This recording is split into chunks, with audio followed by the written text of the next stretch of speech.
안녕하세요. 제대로 이혼합시다. 제대로 이혼학교의 장기봉 변호사입니다. 오늘은 성격 차이로 인한 이혼 소송에 관한 이야기를 해보겠습니다. 최근에 이러한 사안으로 문의를 주시는 분들이 정말 많아졌는데요. 그래서 오늘 이 시간에는 성격 차이나 부부싸움을 사유로 해서 이혼이 가능한지에 대해 이야기해 보려고 합니다. 잠깐만 들어보시면 분명 도움이 될 겁니다. 들어가기에 앞서 협의이혼과 조정 절차에 대해 알려드릴게요. 만약 양측이 이혼에 동의하는 경우라면 협의이혼이나 조정 절차를 통해 이혼을 하면 됩니다.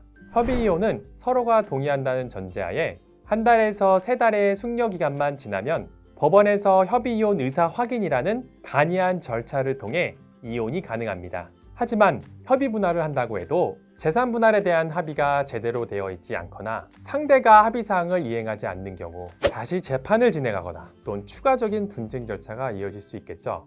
실제로 협의 이혼을 하신 후에 또다시 재산 분할 분쟁이 되어 찾아오시는 분들이 종종 계십니다. 자, 조정 이혼은 법원을 통해 조정 절차를 진행해서 이혼, 재산 분할, 양육권 등에 관해 합의된 사항이 반영된 조정조서를 작성하게 됩니다. 이는 확정 판결을 받는 것과 동일한 효력을 갖게 되고 이를 기초로 상대방 재산의 강제 집행도 가능해서 추가적인 분쟁을 예방하는 데 큰 도움이 됩니다. 자, 그런데 여기서 상대방이 이혼을 원하지 않는 경우가 문제겠죠. 이 경우 재판을 통한 이혼을 고려해 볼 수 있습니다. 하지만 결론부터 말씀드리면 단순히 성격 차이나 일시적인 부부싸움으로는 재판상 이혼 사유로 인정받기가 어려운데요. 그 이유는 민법 제840조에 혼인을 계속하기 어려운 중대한 사유에 해당할 정도가 돼야 하기 때문입니다. 이렇게 규정되어 있는 재판상 이혼 사유에 성격 차이는 있지 않죠. 결국 그 성격 차이가 그 밖에 혼인을 계속하기 어려운 중대한 사유 정도가 돼야 재판상 이혼 사유로 인정받을 수 있는 겁니다. 여기서 질문이 나올 수가 있겠죠. 그럼 성격 차이로 인한 이혼이 받아들여졌던 판례들의 공통적인 특징을 짚어보며 그 사유에 대해서 살펴보도록 하겠습니다. 먼저 단순한 의견 차이를 넘어서 심각한 갈등 상황이 있어야 하고 장기간에 걸쳐 갈등 상황이 지속되어야 합니다.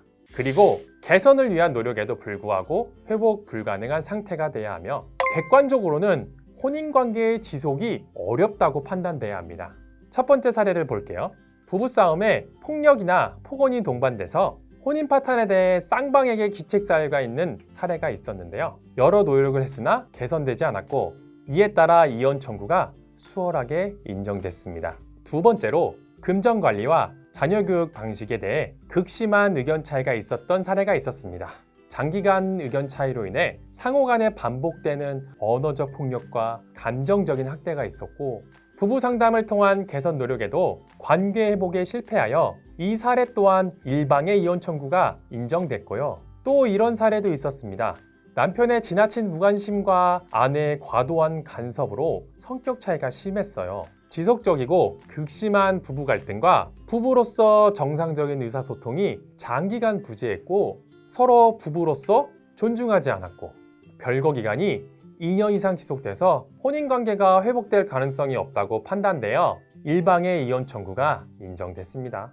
자, 지금까지 들어보시고 나는 저런 사례들만큼 배우자와 크게 성격 차이가 나는 것 같지 않은데? 라고 망설이실 수 있을 것 같아요. 네, 맞습니다. 단순한 성격 차이나 부부싸움이라는 표면적인 사유만으로 소송에서 인정받기가 매우 어렵죠.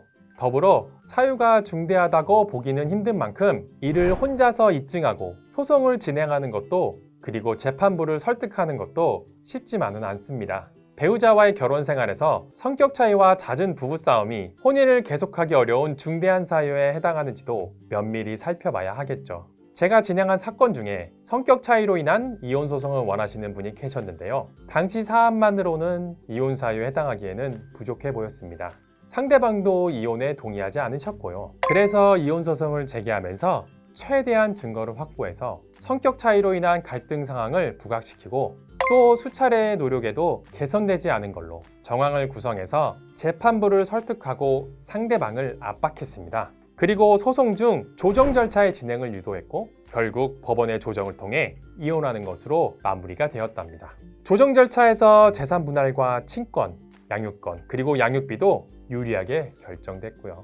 이혼이라는 문제는 단순히 이혼한다로 끝나는 것이 아니라 위자료, 재산분할, 자녀 친권 및 양육권, 면접 과정과 같이 수많은 요소들이 포함되어 있기 때문에 섣불리 진행하기 어려움이 있으니 신중하게 전문가에게 도움을 받는 것도 좋은 방법이라고 생각합니다. 지금까지 함께 해주셔서 감사하고 더욱 도움이 될 만한 내용으로 돌아오도록 하겠습니다. 감사합니다.